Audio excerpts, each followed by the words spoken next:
Je m'appelle Noureddine Zidane et je suis rédacteur en chef de Move, la radio jeune de Radio France.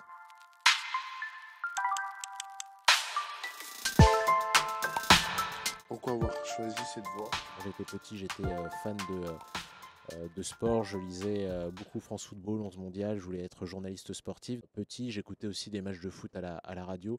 Et voilà, ça m'a permis justement, le journalisme radio, d'allier les deux, le désir d'écriture et aussi l'expression au micro. Qu'est-ce qui vous a poussé à rejoindre le Radio Move avec Bruno Laforesterie? C'est lui qui m'a proposé, ça faisait 7 ans que j'étais à France Inter. J'avais jamais dirigé d'équipe. Je m'étais dit que j'étais pas plus bête qu'un autre. C'est une expérience comme une autre et ça fait maintenant 5 ans que je suis à la tête de la rédaction de Move. Mon meilleur souvenir, je pense que c'est la Coupe du Monde de foot 2010. Je suis resté 6 semaines en Afrique du Sud. C'était un pays que j'ai découvert et ça m'a permis de découvrir un petit peu ce pays-là. C'est un pays dont je suis tombé amoureux. C'est un peu comme être entraîneur et journaliste, joueur. Mon rôle, c'est un peu de superviser, de donner le plan de jeu. Le plan de jeu dans le journalisme, c'est la ligne éditoriale. C'est déterminer de quelle façon on va parler et traiter un sujet. Nous, on s'adresse à des jeunes qui ont entre 15 et 30 ans. Et pensez-vous que votre vision du journalisme elle a changé depuis vos débuts? Oui, elle a forcément changé parce que il y a un peu plus d'expérience. Je suis passé de l'autre côté de la barrière, de journaliste reporter, donc sur le terrain, à rédacteur en chef, donc plus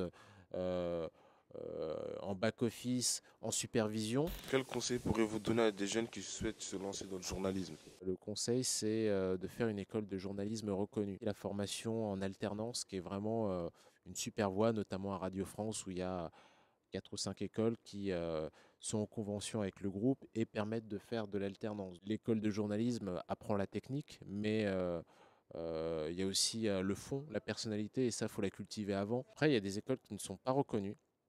Le problème, c'est qu'elles sont aussi chères, voire plus chères, et ne donnent pas de garantie d'accès dans les grands médias. Je pense qu'avec euh, l'arrivée et même la confirmation du numérique, ça va ouvrir plein de perspectives. Et l'autre façon aussi, des fois, c'est de se distinguer parfois sur les réseaux sociaux, en faisant des blogs, en faisant une chaîne YouTube. Donc il y a plein de façons d'arriver dans le journalisme, mais il faut ressortir du lot. La Coupe du Monde féminine de football, à mon avis, a été un vrai succès populaire. Quand on regarde les audiences à la télé avec plus de 10 millions de téléspectateurs, on peut se dire qu'il s'est vraiment passé quelque chose. Après, maintenant, il s'agit de convertir ce succès-là dans le quotidien. Parce qu'une Coupe du Monde, forcément, ça attire les regards. Mais est-ce que derrière, l'AD1 féminine sera autant suivie? Ça, c'est une interrogation. D'où vient votre motivation pour le football? C'est le sport un peu numéro un, j'y ai joué, c'est le sport le plus populaire, donc forcément, il y a une attirance par rapport à ce sport. Et c'est un événement donc, qui intéresse un peu tout le monde, ça se passe en France, donc c'est ça qui m'a attiré. Moi, ce qui m'intéresse dans le sport, plus que euh, l'événement lui-même, c'est les histoires que ça raconte autour. Et c'est d'ailleurs ce qui m'intéresse aussi dans le journalisme, les histoires humaines.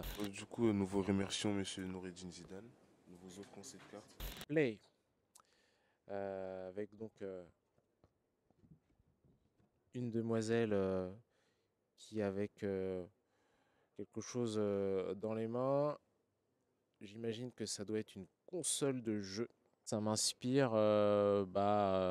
cette génération digital native qui est vraiment sur les écrans. Ça a aussi eu un impact sur notre façon de faire notre métier dans le journalisme et à la radio. Aujourd'hui, on ne peut plus attirer les jeunes en se disant voilà, on va passer que par la radio. Il faut être aussi puissant sur le numérique et c'est le pari qu'on a fait à Move où voilà, désormais tous les contenus qu'on fait sont à la fois évidemment sur la radio mais aussi sur les réseaux sociaux où on est à plus de 400 000 abonnés, ce qui fait de la chaîne YouTube de Move la première chaîne YouTube de Radio France. Yeah, yeah, yeah, swear